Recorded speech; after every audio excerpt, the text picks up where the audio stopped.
میرے بزرگ دوستوں عزیز ہو، اس وقت مسلمان کی سب سے اہم ضرورت یہ ہے کہ اللہ رب العزت نے اسلام پر مسلمان سے جو وعدے کیے ہیں وہ وعدے پورے ہوں، وہ وعدے پورے ہوں۔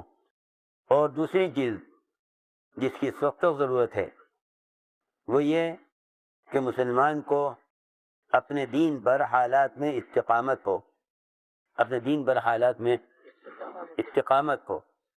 تیسری بات یہ ہے کہ مومن جو بھی عمل کرے اس عمل پر اللہ تعالی کی طرف سے اجر ملے۔ اور چوتھی بات یہ ہے کہ مومن جو بھی عمل کرے وہ عمل محض اللہ کی رضا کے لیے اخلاص کے ساتھ کرے۔ ان چار چیزوں کی اس وقت سخت ضرورت ہے، کیونکہ جب یہ چار چیزیں نہیں ہوں گے مسلمان کے لیے، میں نے چار چیزیں بہت بنیادی عرض کی ہیں جس کی ایمان والوں کو اس وقت ضرورت ہے، اور یہ چاروں چیزیں ایمان کی بنیادی علامتیں ہیں۔ اس کے بغیر، ایمان کے بغیر یہ چار چیزیں حاصل نہیں ہو سکتی، ایمان کے بغیر یہ چار چیزیں حاصل نہیں ہو سکتی۔ نہ وعدے پورے ہوں گے ایمان کے بغیر، نہ استقامت ہوگی ایمان کے بغیر، نہ اخلاص ہوگا ایمان کے بغیر، نہ اجر ملے گا ایمان کے بغیر۔ سب سے پہلی چیز ہے کہ مومن کو اللہ کے اوامر پر استقامت ہو، اس لیے کہ اللہ تعالی انسان کی مزاج اور اس کی طبیعت کے خلاف حالات لا کر اس کے ایمان کا امتحان لینا چاہتے ہیں۔ جو لوگ حالات سے گزرتے ہیں وہ اصل میں حالات سے نہیں گزر رہے، وہ امتحان سے گزر رہے، وہ امتحان سے گزر رہے۔ مومن پر آنے والے حالات محض امتحان ہیں، مومن پر آنے والے حالات محض امتحان ہیں، کافر پر آنے والے حالات امتحان نہیں ہیں۔ اس لیے کہ امتحان اس کے لیا جاتا ہے جس نے کچھ پڑھا ہے، جس نے کچھ پڑھا ہے اس کا امتحان لیا جاتا ہے۔ تعلمنا الایمان، صحابہ کا یہ فرمانا کہ ہم نے ایمان کو سیکھا ہے، اسی لیے امتحان صرف صحابہ کا لیا گیا ہے، کیونکہ قرآن نے یہ کہا ہے کہ کیا ایمان والوں کا خیال یہ ہے کہ وہ آمنا کہہ دیں گے، ہم چھوڑ دیں گے ان کو اور ان کے ایمان کو قبول کر لیں گے؟ ایسا نہیں ہے، بلکہ ہم ان کی چاہت، ان کی طبیعت کے خلاف حالات لا کر ان کے ایمان کا امتحان لیں گے۔ تو میں نے عرض کیا کہ جو حالات مومن پر آئیں گے وہ حالات مومن کے امتحان کے لیے ہوں گے، مومن کے امتحان کے لیے ہوں گے۔ ہم انہیں حالات سے گزار کر دیکھیں گے ان میں ہمارے دین پر استقامت کتنی ہے۔ کہ میں نے عرض کیا کہ ایمان کے بغیر استقامت نہیں، ایمان کے بغیر استقامت نہیں، ایمان کے بغیر استقامت نہیں ہے۔ استقامت اس کو نہیں کہتے کہ آدمی ایک لائن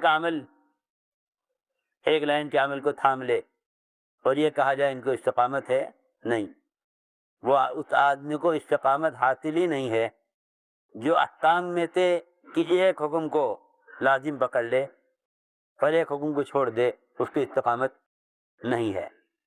استقامت کہتے ہیں پورے دین پر چلنے کو، استقامت کہتے ہیں پورے دین پر چلنے کو، استقامت کہتے ہیں پورے دین پر چلنے کو۔ جس طرف سے بھی کوئی حال آئے یہ اس حال کا مقابلہ اعمال سے کرے اور سمجھے کہ یہ حال مجھ پر اس لیے آیا ہے کہ مجھ سے کوئی حکم ٹوٹا ہے۔ مسلمان پریشان اس لیے ہیں کہ جس طرح سے کوئی حال آتا ہے یہ سمجھتے ہیں کہ ان کا اس حال کے آنے کا سبب یہی ہے جس طرف سے حال آ رہا ہے۔ بعض نے تو حالات کو حکام سے جوڑ دیا، تو وہ حکام سے بھول گئے تھے کہ حالات آپ کی طرف سے آ رہے ہیں۔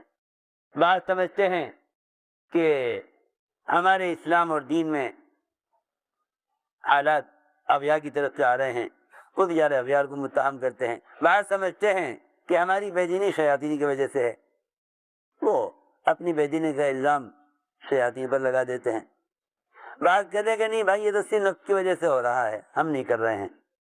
حالانکہ نفس اور شیطان اور جتنی باہر کی مادی طاقتیں ہیں ان میں سے کوئی بھی ایسا نہیں، سنو ادھر دیکھ کے بات، ان میں سے کوئی چیز بھی ایسی نہیں جو مسلمان کو اس کے دین سے ہٹا سکے، ان میں کوئی طاقت بھی ایسی نہیں مسلمان کو اس کے دین سے ہٹا سکے۔ حضرت علی فرماتے رضی اللہ تعالیٰ عنہ، اگر مسلمان صبح کو 10 مرتبہ سورہ اخلاص پڑھ لے، 10 مرتبہ سورہ اخلاص پڑھ لے گناہ سے بچنے کے ارادے تھے، تو سارے شیاطین اجتماعی طور پر جمع ہو کر اس سے دن بھر میں کوئی گناہ نہیں کروا سکتے، کوئی گناہ اس سے نہیں کروا سکتے۔ ممکن نہیں ہے کہ سارے شیاطین جمع ہو کر اس سے کوئی ایک گناہ کروا لیں اگر یہ صبح 10 مرتبہ سورہ اخلاص پڑھ لیں۔ اس لیے میں نے عرض کیا کہ مسلمان اپنی بے دینی کا الزام باہر کی شکلوں کو دیے ہوئے ہے۔ کہیں کہتا ہے کہ حکام دل پر نہیں چلنے دیتے، اللہ فرماتے تھے پہلے یہ دیکھو کہ دین کا کتنا حصہ وہ ہے جس کو تم نے اپنی اختیار چھوڑا ہوا ہے، حالانکہ اس نے عمل کرنے میں تمہاری کوئی رکاوٹ نہیں ہے۔ دین کا کتنا حصہ ایسا ہے جس کو تم نے خود چھوڑا ہوا ہے، حالانکہ اس پر چلنے میں تمہارے لیے کوئی رکاوٹ نہیں ہے۔ تو میں نے عرض کیا کہ ایمان کے بغیر استقامت نہیں ہے۔ استقامت کہتے ہیں پورے دین پر چلنے کو، جزوی دین پر چلنا استقامت نہیں ہے، جزوی دین پر چلنا استقامت نہیں ہے، جزوی دین پر چلنا استقامت نہیں ہے، ورنہ حالات کے اعتبار سے دیکھو دو چیزیں الگ الگ ہیں، ایک دین پر چلنا حکم کے اعتبار سے، ایک دین پر چلنا حالات کے اعتبار سے۔ دین پر چلنا حکم کے اعتبار سے یہ تو صرف ایمان والوں کا کام تھا، تو دین پر چلتے تھے حکم کے اعتبار سے۔ منافقین دین پر چلتے تھے حالات کے اعتبار سے۔ یہ فرق ہے مومن و منافق میں، کہ منافق چلے گا دین پر حالات کے اعتبار سے اور مومن چلے گا دین پر حکم کے اعتبار سے۔ کہ میں نے عرض کیا کہ اللہ رب العزت جو حکم لاتے ہیں وہ مومن کی استقامت کو جانچنے کے لیے لاتے ہیں۔ میں عرض کرتا ہوں صحابہ کرام آپ کے ساتھ سفر میں، صحابہ آپ کے ساتھ سفر میں غلہ ختم ہو گیا، کھانے کے لیے کچھ نہیں، کھانے کے لیے کچھ نہیں، سواریاں تھیں، خیال یہ ہوا کہ بھوکا رہنا تو مشکل ہے، پیدل چلنا آسان ہے، لہذا بھوک کا علاج اپنی سواری کو ذبح کرو اور کھانے کا انتظام کرو۔ اس زمانے میں اس وقت تک گدھے کا گوشت حلال تھا، گدھے کا گوشت حلال تھا، گدھے کا گوشت حلال تھا۔ صحابہ کو جب بھوک کی بہت شدت ہوئی اور کھانے کے لیے کچھ نہیں تھا تو انہوں نے گدھے کو ذبح کیا اور اس کا گوشت بنایا اور سالن تیار کیا۔ ابھی کھانا تیار ہونے ہی کو تھا، ابھی کھانا تیار ہونے کو تھا اور صحابہ کھانے کے لیے تیار تھے۔ اللہ تعالی نے آزمایا کہ اس وقت دیکھنا چاہیے کہ اگر اس وقت ان کو ایک حکم دیا جائے تو یہ پورا کرتے ہیں یا نہیں۔ یہ بہت اہم بات ہے۔ اللہ کی شان، اللہ تعالیٰ کو صحابہ کی بھوک کا بھی علم ہے، اللہ کو اس کا بھی علم ہے کہ ان کے پاس اس وقت اس حلال گوشت کے سوا اور کچھ کھانے کے لیے نہیں ہے، حلال گوشت، اور اب تک کھانا تیار ہونے کو ہے۔ اللہ تعالیٰ نے ان کی اطاعت اور استقامت کو اور ان کے ایمان کو آزمانے کے لیے، ان کے ایمان کے امتحان کے لیے اچانک حکم نازل کر دیا کہ آج اسی وقت سے گدھے کا گوشت حرام کر دیا گیا۔ ہم دیکھنا چاہتے ہیں کہ یہ حکم برا کرتے ہیں یا نہیں۔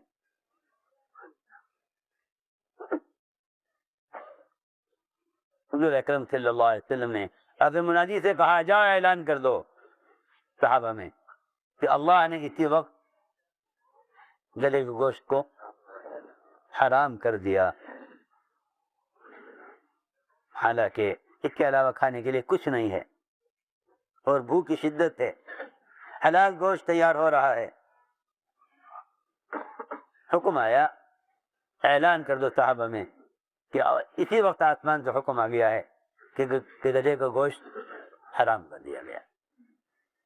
نعوذ باللہ، نعوذ باللہ۔ اس بات کا خیال کرنا بھی کفر ہے، کیا اللہ تعالیٰ کو معلوم نہیں تھا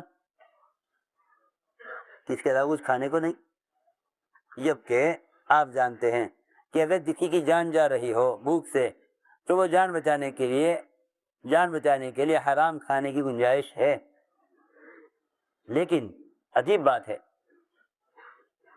کہ یہاں اللہ کو معلوم ہے کھانے کے لیے کچھ نہیں ہے اس کے علاوہ، لیکن ان حالات میں بھوک کی شدت ہے، سفر میں ہے، آدمی اپنے مقام پر ہو، ایک چیز کھانے کو نہیں دوسری چیز کا انتظام ہو جائے، سفر میں ہے، کہیں سے کچھ نہیں مل رہا، لیکن اللہ نے آزمانا چاہا کہ ہم دیکھیں کہ انہیں دین پر استقامت کتنی ہے، دین پر استقامت کتنی ہے۔ آپ کے منادین آ کے اعلان کر دیا صحابہ میں کہ سن لو، اسی وقت حکم آ گیا ہے آسمان سے کہ گدھے کا گوشت حرام کر دیا گیا۔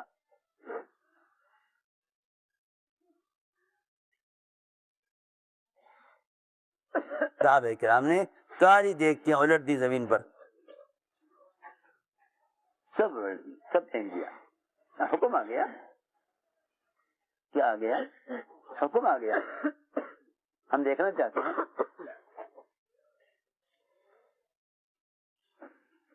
میں نے عرض کیا کہ ایمان اور نفاق میں فرق یہ ہے کہ مومن حالات میں حکم کو دیکھے گا اور منافق حالات میں حالات کو دیکھے گا، حکم آئے گا تو حالات کو دیکھے گا، اور مومن حالات میں حکم کو دیکھے گا، مومن حالات میں حکم کو دیکھے گا اور منافق حکم میں حالات کو دیکھے گا۔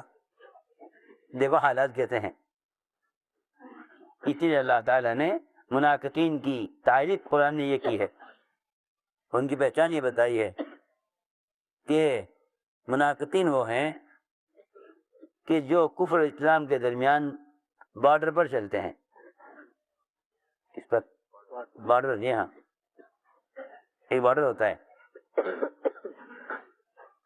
بارڈر پر چلنے والے ہمیشہ خطرے میں رہتے ہیں، ہمیشہ خطرے میں رہتے ہیں۔ دنیا میں انسانوں نے اپنے اپنے ملک کے لیے یہ حدیں طے کر رکھی ہیں، آپ ذرا اندازہ کریں اگر 2 قدم پڑ جائیں بارڈر سے اس طرف تو ملک والے گرفتار کر لیتے ہیں، اسے معلوم بھی نہیں کہ وہ کہاں چل رہا ہے، ٹہلتے ٹہلتے گھومتے گھومتے دوسرے ملک کی حد میں چلے گئے، تم لاغ عذر کرو، بتاؤ کہ مجھے معلوم نہیں تھا، وہ نہیں چھوڑیں گے کہ نہیں، آپ اس ملک میں کیسے داخل ہو گئے؟ آپ ذرا اندازہ کریں، لوگ اللہ تعالی کی حدود کو پار کر جاتے ہیں لیکن اللہ کی جیل جہنم کا کوئی تصور نہیں، اور اگر ایک ملک کی حد پار کر جاؤ تو برسوں گزر جاتے ہیں دوسرے ملک کی جیل میں۔ آپ دیکھیں انہوں نے حد پار کی ہے، انہوں نے حد پار کی ہے، حالانکہ وہاں جانے کی اجازت ہے، ویزا لے کر آ جاؤ، لیکن اللہ تعالیٰ کی حدود کو پار کرنے کی کوئی گنجائش نہیں ہے۔ ہم نے عالم کیا کہ منافقین نے کفر اسلام کے درمیان ایک راستہ نکالا تھا، کفر اسلام کے درمیان ایک راستہ نکالا تھا کہ اگر حالات کفر کے بگڑیں تو ایمان والوں کی طرف ہو جانا، اور اگر حالات ایمان والوں کے بگڑیں تو کفر کی طرف ہو جانا۔ جی ہاں، یہ تھا منافقین کا کام۔ میں نے عرض کیا کہ پہلی بات یہ ہے کہ ایمان کے بغیر اعمال پر استقامت نہیں، کیونکہ استقامت کہتے ہیں پورے دین پر چلنے کو، استقامت کہتے ہیں پورے دین پر چلنے کو، وَأَنِ اعْبُدُونِي هَذَا صِرَاطٌ مُسْتَقِيمٌ، اللہ فرما رہے ہیں میری کامل عبادت کرو، میری کامل اطاعت کرو، یہ صراط مستقیم ہے۔ دوسری بات یہ ہے کہ ایمان کے بغیر وعدے پورے نہیں ہوتے، ایمان کے بغیر وعدے پورے نہیں ہوتے۔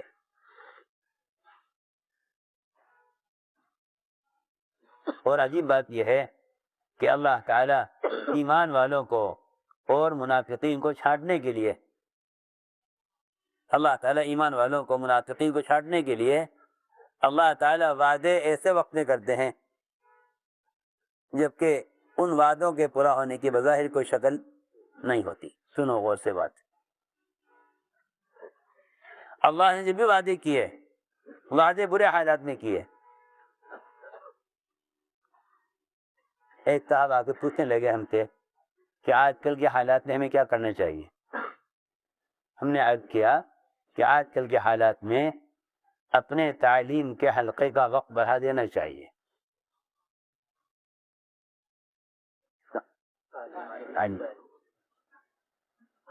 کیونکہ سنت یہی ہے، سنت یہی ہے کہ جب حالات آئیں تو تعلیم کے حلقے کا وقت بڑھا دو۔ میں کیا بتاؤں آپ حضرات کو، آج کل کے حالات میں لوگ ایک دوسرے سے وظائف پوچھ رہے ہیں کہ کوئی وظیفہ بتاؤ پڑھنے کے لیے، کیا کوئی وظیفہ بتاؤ جی پڑھنے کے لیے، حالات ایسے ہو رہے ہیں تو وہ ان کو وظیفہ بتا دیں گے، یہ 1,00,000 مرتبہ یہ پڑھ لیں گے، 2,00,000 دفعہ یہ پڑھ لیں گے۔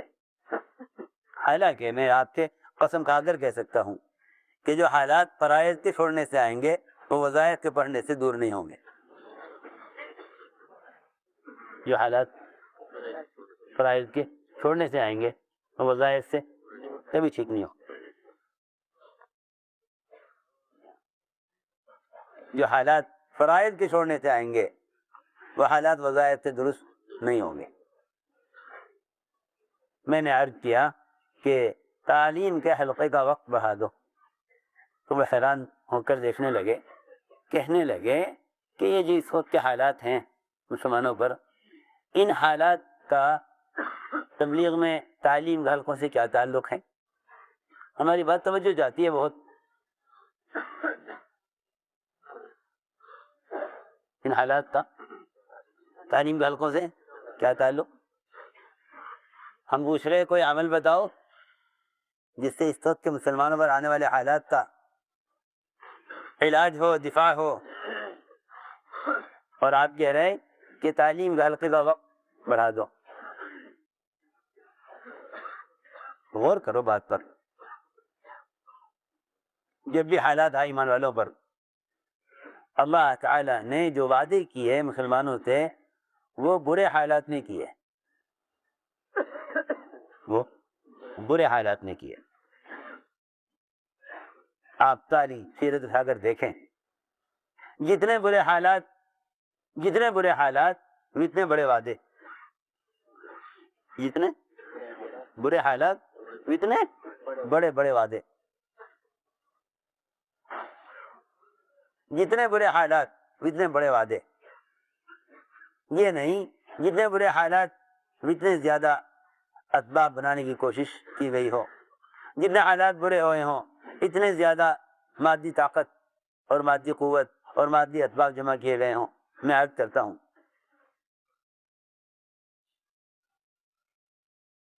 حالات کے آنے کی وجہ یہ ہے کہ مسلمان کو حالات نے وعدوں کے اعتبار سے شک میں ڈال دیا کہ بھئی حالات تو ایسے ہیں، ان حالات میں وعدے کیسے پورے ہوں گے؟ میں سچی بات بتا رہا، منافقین وعدے سن کر حالات دیکھتے تھے، اس سے ان کے شک میں اضافہ ہوتا تھا، ان کے شک میں اضافہ ہوتا تھا۔ منافقین وعدے سن کر حالات دیکھتے تھے، ان کے شک میں اضافہ ہوتا تھا، اور ایمان والے وعدے سن کر حکم دیکھتے تھے تو ان کے یقین میں اضافہ ہوتا تھا۔ تو میں نے عرض کیا کہ حالات کا حل تو یہ ہے کہ تم تعلیم کا وقت بڑھا دو. اگر آدھا گھنٹہ تعلیم کر رہے تھے تو 1 گھنٹہ کر دو, 1 گھنٹہ کر رہے تھے تعلیم تو 1.5 گھنٹہ کر دو.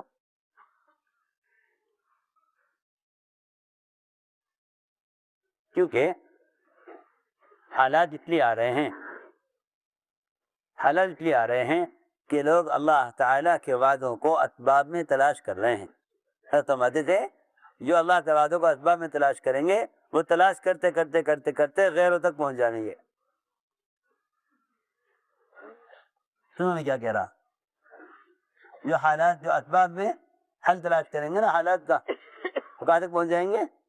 غیروں تک پہنچ جائیں گے. کیونکہ انہیں اسباب ہی جب نظر آنے گے تو پھر یہ اسباب انہیں حکام تک پہنچا دیں گے کہ وہ بھی ایک سبب ہے. اللہ اکبر. حضرت فرماتے تھے کہ اس زمانے کے اغیار کو تو بتوں نے اپنی عبادت سے روک کر اللہ کی طرف متوجہ کیا تھا. اس زمانے کے اغیار کو بتوں نے اپنی عبادت سے روک کر اللہ کی طرف متوجہ کیا تھا. اس زمانے کا مسلمان اللہ کو چھوڑ کر ان بتوں کے پجاریوں کی طرف متوجہ ہے. میں کیا کہہ رہا, میری بات توجہ سے سنو. اس زمانے میں تو اغیار کو بتوں نے اللہ کی طرف متوجہ کیا. کتنے صحابہ ایسے ہیں کہ ان کے اسلام میں داخل ہونے کا سبب خود ان کے بت بنے ہیں. خود ان کے بت خود سبب بنے. کتنے ہیں ایسے صحابہ جن کے اسلام میں داخل ہونے کا سبب خود ان کا بت بنا ہے.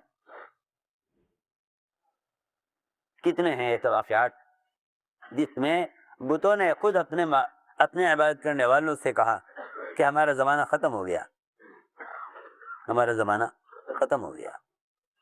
اس زمانے کا تو مسلمان یہ کہتا ہے کہ صرف اعمال مسجد سے کیا ہوگا.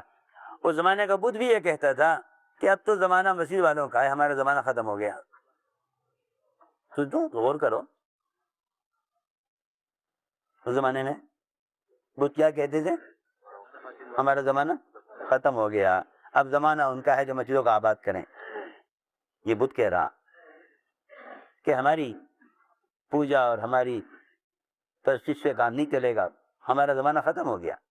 اب تو زمانہ اور اختیار اور اقتدار مسجد والوں کا ہے. یہ کہا بتوں نے. میں نے عرض کیا کہ اللہ رب العزت وعدے کرتے ہیں برے حالات میں, وعدے کرتے ہیں برے حالات میں. ان حالات وعدے سن کر منافقین کا نفاق بڑھتا تھا اور ایمان والوں کا ایمان بڑھتا تھا.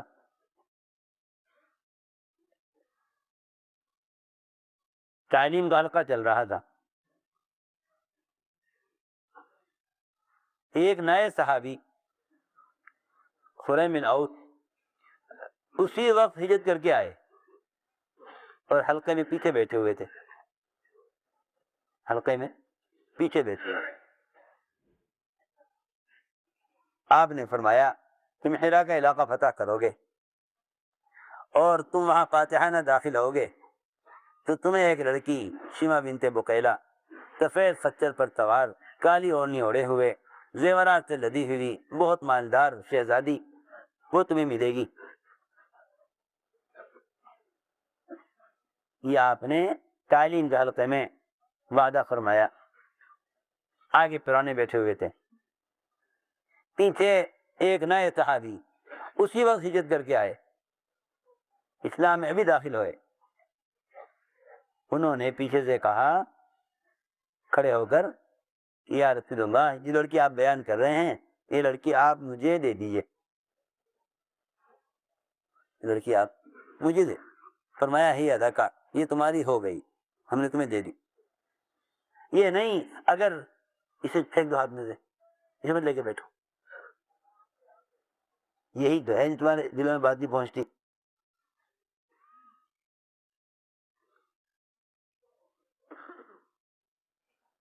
فرمایا عرض کیا کہ یہ لڑکی مجھے دے دیجیے. فرمایا یہ لڑکی تمہاری ہو گئی, تم لے لو. یہ کوئی بات نہیں کہ اگر فتح نہ ہوئی, اگر نہیں, یقینی بات ہے لڑکی تمہاری ہو گئی, تم لے لو. روایت میں ہے آپ کا زمانہ گزر گیا, خریم بن عوف کے اس وعدے میں کہ پورا ہونے میں کوئی شک نہ ہوا کہ آپ تو چلے گئے دنیا سے, اب یہ کیسے ہوگا؟ اس لیے کہ اس امت کو مایوسی سے بچانے کے لیے اللہ تعالی نے قرآن میں یہاں تک فرما دیا کہ ہم اس امت کی قیامت تک اس طرح مدد کریں گے جس طرح ہم نے رسولوں کی مدد کی ہے.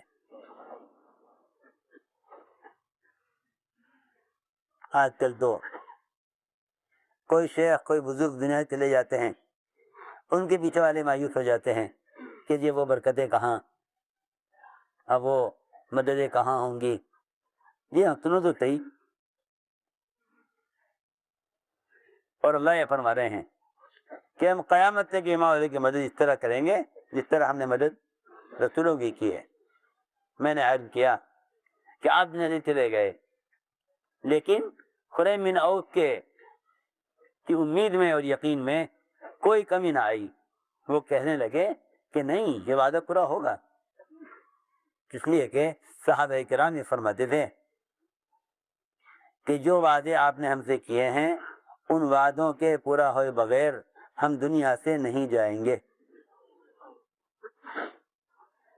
ان وعدوں کے پورا ہوئے بغیر دنیا سے نہیں جائیں گے. ابو ذر غفاری رضی اللہ تعالیٰ عنہ,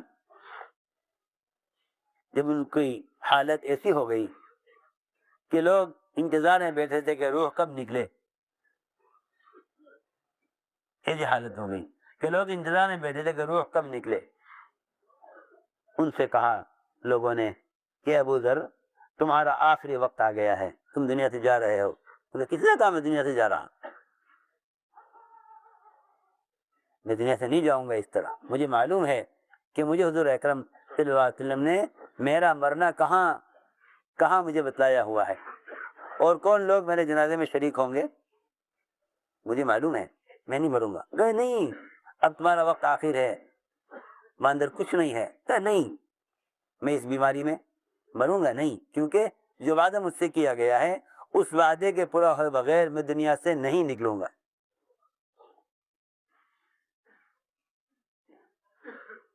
اس وعدے کے پورا ہوئے بغیر, عجیب بات تھی. وہ جس وعدے کو سنتے تھے اسے یاد رکھتے تھے.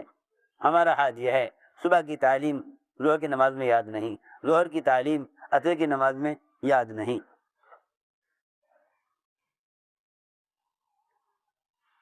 جتنے مسلمان پریشان ہیں نا اس وقت صرف وجہ یہ ہے کہ اول تو وعدے سنتے نہیں, وعدے سنتے ہیں تو یاد رکھتے نہیں.